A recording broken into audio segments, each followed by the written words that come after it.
does so much for us, we don't even want to know about that person. And how will we appreciate his wisdom, his glory, his compassion, unless we recognize that? That's why when anything goes wrong in our life, the mess up that we make, we blame it to God and then say, I don't believe in God. Why don't you believe in God? Because God didn't do anything for me. Then how can you say you didn't believe in God? Because God didn't do for you, which means you believe in God, but you don't believe that. See how our mind works. Gita corrects our thinking. If our thinking is corrected, our behavior in the world will be corrected. If the behavior in the world is corrected, our life itself becomes more productive, useful, happy, cheerful, loving. This is what we have to understand. But if there be such a compelling reality, if there be such a great mighty Lord, then why is it even the intelligent human beings don't know it? So Bhagavan says, Moghasha mogha karmanaha Moghasha mogha karmanaha mogha jnana vichetasaha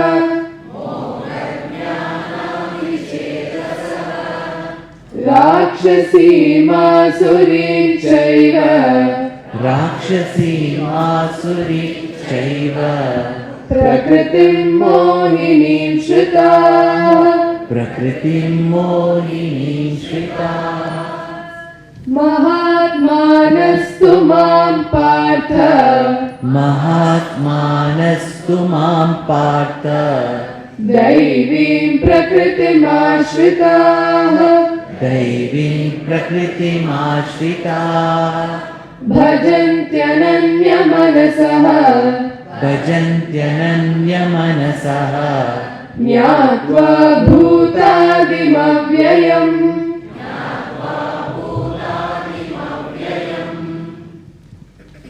So why is it that people cannot recognize, even know the so-called greatness of the Lord? The simple truth that everything has come from that one cause, every effect has got that cause in it. Why do people then live their life like they are living with hatred, jealousy, anger, wars? Because they are fools. You mean to say all the intelligent people are fools? Yes.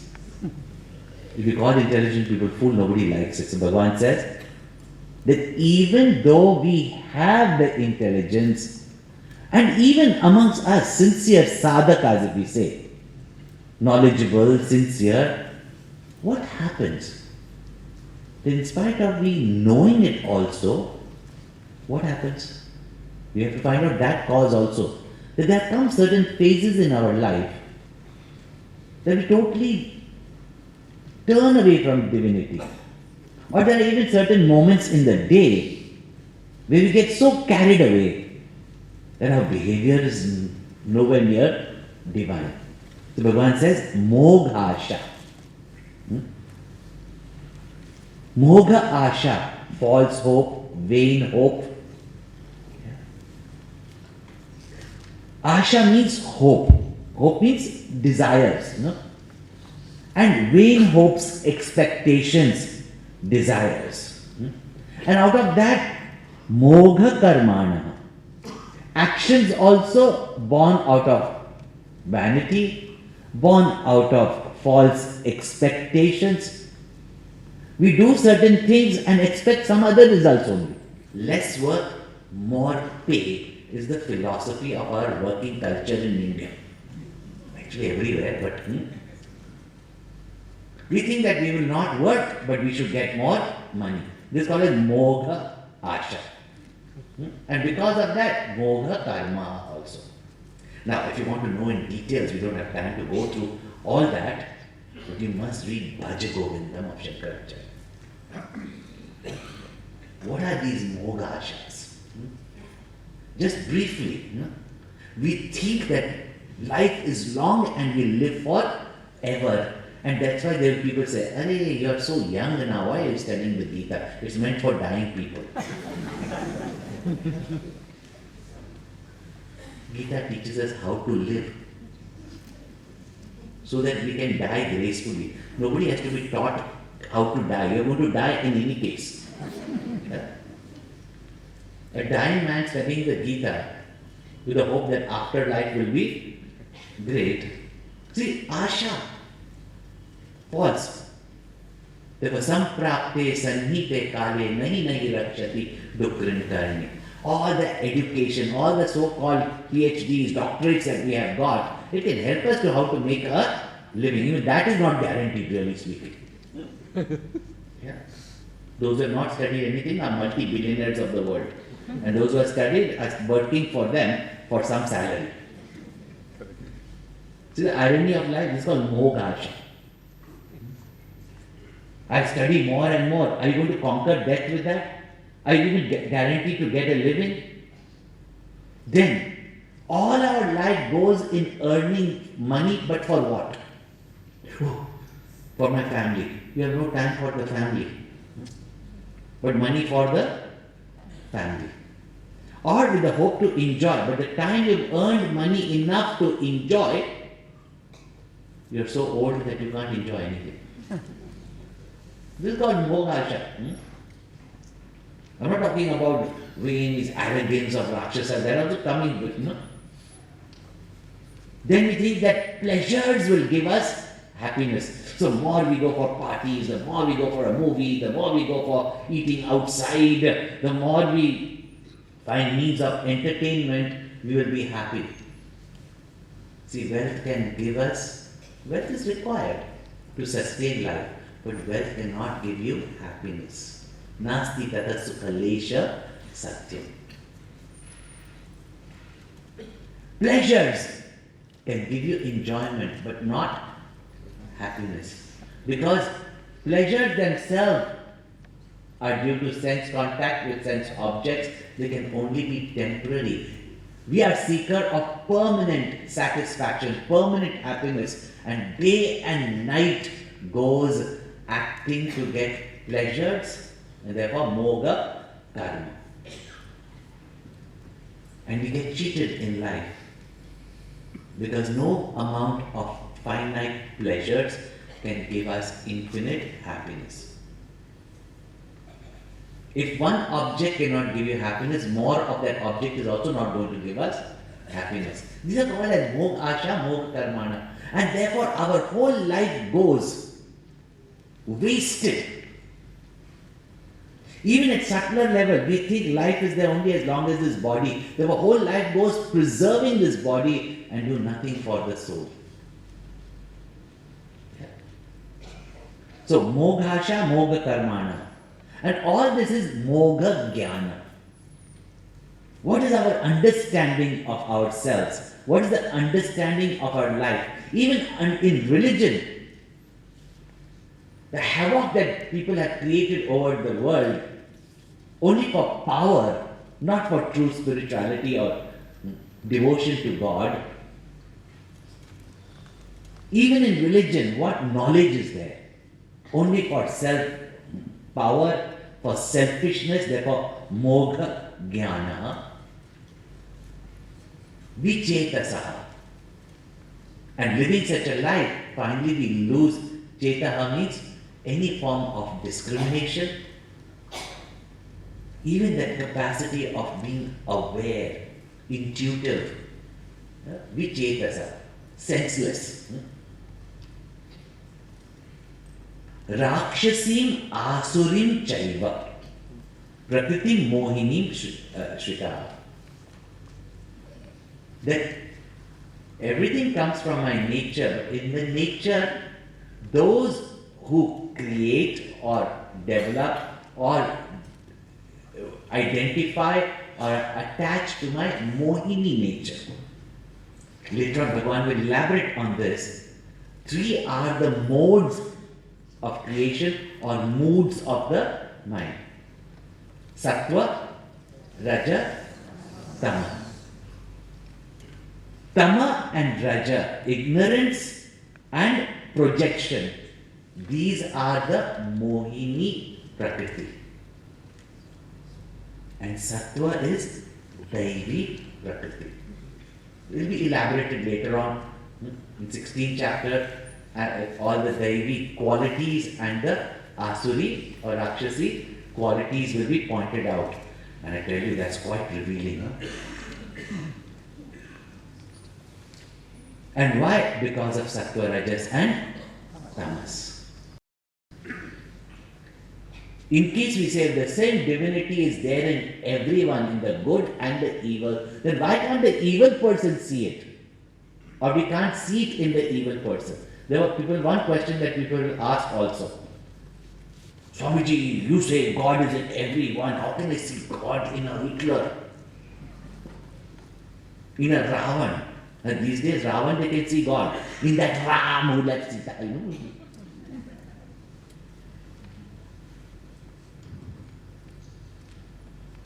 That consciousness is present in each and every one. It depends on each one's prakriti, vasanas, nature. When we dwell in tamas and rajas, and it's called as Rakshasi Asuri. Two types. And don't think that they are some race of people or some different types of people, and these Rakshasas are people with 10 heads or 3 heads and their teeth coming out, and they're devilish kind of demonic people, demonic temperament. Obviously Ravan was quite handsome. It's not that they were ugly looking type of creatures. But even in life, you know, at this moment, your mother might be as old, wrinkled, grey, her teeth also literally falling, that if somewhere in the darkness you saw someone like that, you would scream. But don't you find your mother beautiful in spite of that? Because what makes a person beautiful is that person's character, love, giving, kindness, compassion. Is it not? So even a handsome, or if there's this beautiful woman, something that you see in your television series, overly made up, brought off makeup, but she walks inside and the music, everybody screams. It's what an ugly personality. So Asura means, and that way, who is not Asura? Those who live reveling only in their senses. Only sense pleasures are important. Only what we see is what we believe in. They're called as Asura. Generally, what we say, materialistic people. Rakshasi, that having got knowledge and still behaving in an animalistic manner, or even worse than that. Therefore, if you see Rakshasa, if you turn it around, it is Sakshara. Means with Akshara means educated. Rakshasa, educated but behaving like uneducated. And we're not talking about our academic school education, life's education. So, Rakshasim Asurim Chaiva Prakritim Mohinim Shritaha. And therefore, do not indulge in such conversations. Be aware, alert, introspect. That is all our mental, intellectual abilities being just dissipated in wrong ideologies and knowledge. False ideologies, born out of sheer arrogance. Oh, 8th standard student, I don't believe in God, but because I'm a student of science. Arre bachchu, what science do you know? If Einstein and Newton believed in God, who are you? You know, that great pride I got, I'm scientific. Nowadays the latest is that, you know, we are scientists and we are atheists. First of all, there is no atheist. But see how vain knowledge, or those who misuse knowledge also. So, but on contrast to that, and Krishna always brings out, Bhagavan Krishna always brings out this contrast, so that we can see the difference. How do we want to live our life? Our Puranas, Itihasas also. On one side, we have this absolutely divine character of Ramchandraji, and then the other, quite popular, but Ravana. Now the choice is ours. Do we want to look like this, or do we want to look like this? So, here now is pointing out, Mahatmanastu Mam Partha. Those who are Mahan Atma, means, let us put it in this way, large-hearted. Or who don't consider themselves to be this little puny, little perceiver, feeler, thinker, this ego, but have at least recognized that there is a higher truth, a higher self in me. And therefore sees people also from that higher vision. Mahatmanastu Mam Partha Daivim Prakritim Ashita. Having taken shelter in my Daivi Prakriti, means Sattva Guna. Sattva Guna means clear, right knowledge, devotion to God, knowing the purpose of life, living in a spirit of cooperation, yagya.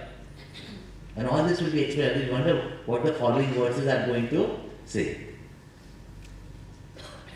And such a person, only such people really bhajanti ananya manasa. Such people, and the word bhajan has got multitude of meanings. We understand bhajan means only some loud singing, that also out of tune with the instruments blaring away, and we think that God should be pleased. I remember when we were students at the ashram, Swami Tejavanji had a very good sense of music. He sings also very beautiful. And those who have got good ear for music and sing well, nothing can be more torturous than hearing people out of swara, out of beat. And forget out of swara, out of beat, occasionally starting and ending like that. Also, you sometimes used to come inside the temple and you say, "Arey Aurangzeb ki aulad."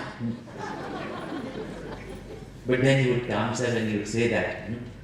You see, it is no doubt that when you sing with devotion to the Lord appreciates. But if it is in tune also, I think he will appreciate better. Don't torture the Lord.